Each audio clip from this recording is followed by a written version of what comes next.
hello and welcome back to my channel. My name is Abby and today I'm going to show how I make my beaded necklaces. I've had a couple questions asking how I make them. They're very basic, nothing crazy, so this will just show you how to make a beaded necklace with fairly limited supplies. Some of the supplies are optional, some are more important than others. But I can just show you how I make them so you can make them at home. Here is an example of one of the necklaces that I've made. Again, it's nothing crazy, not necessarily the highest quality necklace you've ever seen, but it's a really fun hobby, so I thought it'd be fun to share how I make it if you wanted to try it at home. So first I'll go over the supplies that you need just very briefly, and all of these supplies you can find at Michael's or Hobby Lobby. That's where I try to get mine. Sometimes I get stuff off Amazon, but most of the stuff you can find at Michael's and Hobby Lobby. Here, I'll put the list up here on the screen, and then I will hold it up so you can see what it looks like. First thing you'll need, of course, goes without saying, is beads.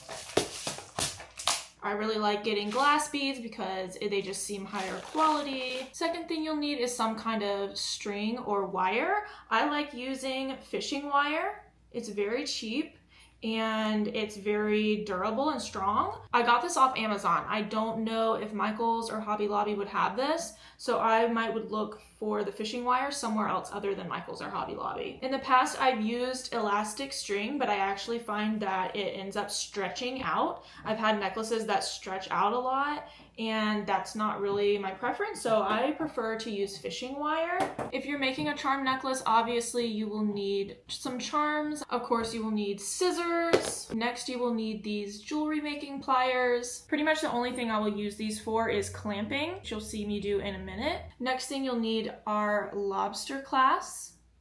It's not super focused, but I think you get the idea. The next thing you'll need are jump rings. These are essential. And then the next essential thing that you will need are crimp beads. And you'll see how we use these in just a minute. Next thing I would highly recommend getting is one of these bead design boards. They're super helpful for just planning out what your necklace is gonna look like and kind of gauging how long it's gonna be as well. And you don't always need these specifically, but it's helpful to get these plastic organizers with the dividers to put your different beads in. That's always helpful to have, but not necessary if you're just starting out making your first couple necklaces. And I think that's pretty much it. So let's just get started. I'm going to make a fun little beaded necklace with a charm on it, and I will just show you how I do it. I'll try and zoom in so you can see specifically how I do it. So as you can see, I have everything laid out here. And right now I'm just going to design my necklace, like a speeded up clip of that,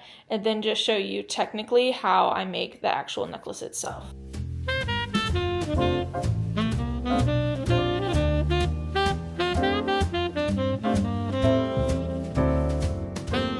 Okay, as you can see, I have a little necklace design that I did. I did something super simple this time because I just wanted this necklace to be really simple. So I got these a cute little set of Snoopy charms at, I believe it was Hobby Lobby, but you can get all kinds of charms at Michael's and Hobby Lobby. So that's where I got this charm. So now that we have our design ready to go, we can go ahead and start actually putting it on the fishing wire. So I will show you how to do that. As far as if anybody's wondering about how to get a specific length, I don't really do that, honestly. I just do it for fun, so I kind of guess. And basically for measuring this, I basically do the most unofficial way possible. I literally put the fishing wire around my neck like this, make sure it's plenty long enough for the necklace that I'm doing, and then just cut it. And then I have my string. And don't come for me, this is just how I do it. So you can totally do it a different way, a more precise way, but I just do it for fun, so I don't take it super seriously. So I'm going to do my very best to show you how to start off this end of the necklace. So what you're going to do is you're going to take one of your crimp beads, and depending on what color your charms are, you might want to get silver or gold.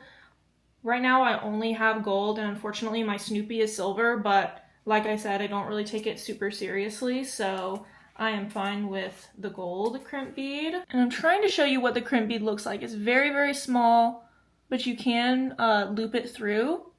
So that's what I'm going to do. So hopefully it might be really hard to see, but basically I'm going to loop the crimp bead through and kind of just hold it at about this length. The length is not super important, but just hold it here. Then I'm going to take either my jump ring or my lobster clasp, doesn't really matter which. And I'm also, while still holding the crimp bead here, I'm going to loop it through the lobster clasp. Okay, hopefully you can see this. So I have my crimp bead and my lobster clasp here. I'm basically going to loop the string back through the crimp bead. I don't know if you can see that. Like this.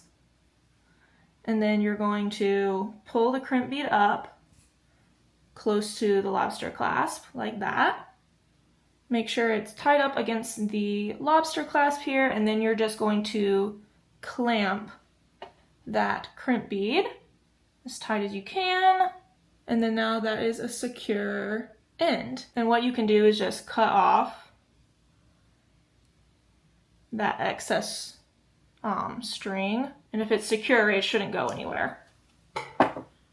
Usually I like to test it out a little bit and pull on it just to make sure that it's secure. And then at this point, we're just going to put the beads on our necklace. Once I get halfway through, I will put the charm on and I'll show you how I do that. And if I was doing a necklace that was a little more precise in terms of where the beads are, a lot of times I measure out like where the half is. And so I'll build each side equally, like the equal amount of beads. But for this one, I've just put them in there randomly, so I don't really care too much about everything being perfect, like perfectly even in terms of the amount of beads I have on each side. So I'm just gonna guess where the middle is, and I'm gonna put that amount on one side, then I'll put my charm on, and then I'll basically put the rest of them on. If it's a little uneven, I'll either add more or take more off on this side.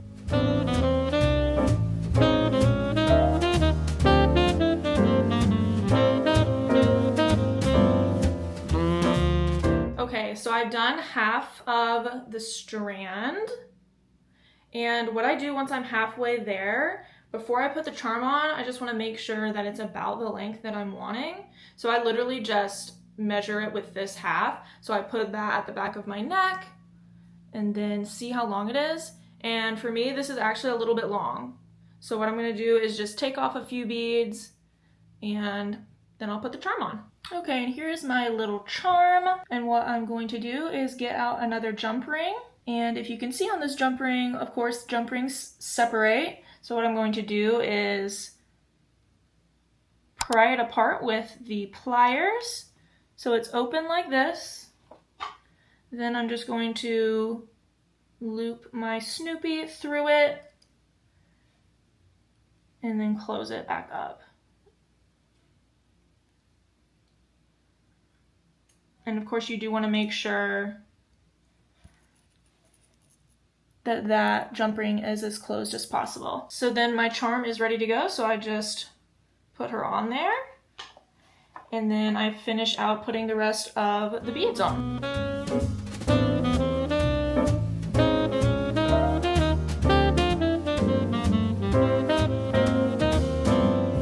Okay, so I finished basically the other side, and this is basically how I just measure to see if it's even. I literally just visually do it, so I don't know if you can see, but I just hold it up, and that is about perfectly even.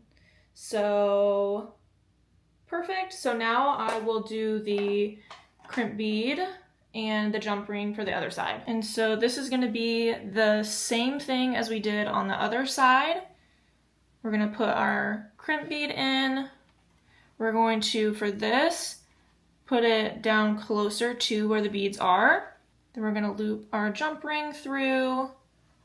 So of course you want a jump ring on one side and then the lobster clasp on the other. And so this is what it's looking like.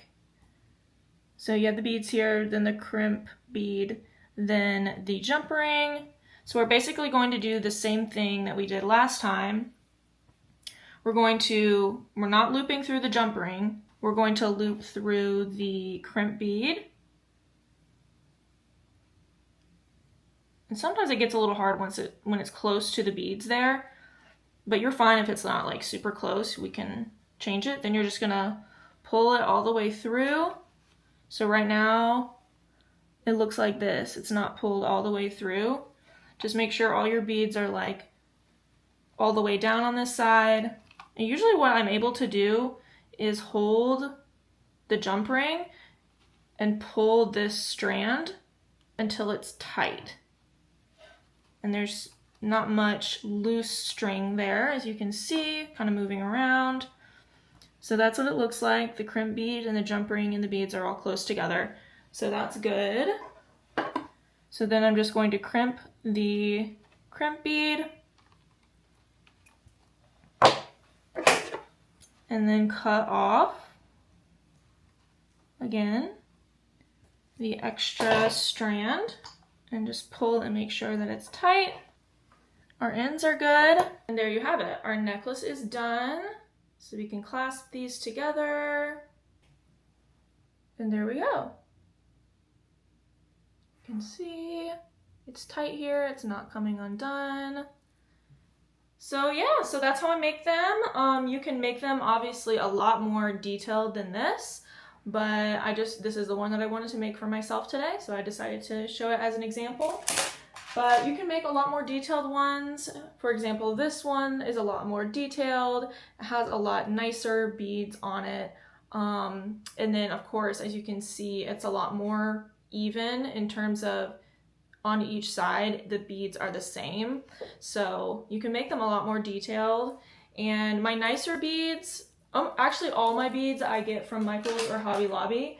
So I would recommend getting them from there. I feel like Amazon does not have good deals on beads, and I'd rather try and go to a store anyways. But anyway, I hope that was helpful and fun for you. Let me know if you have any questions at all about it.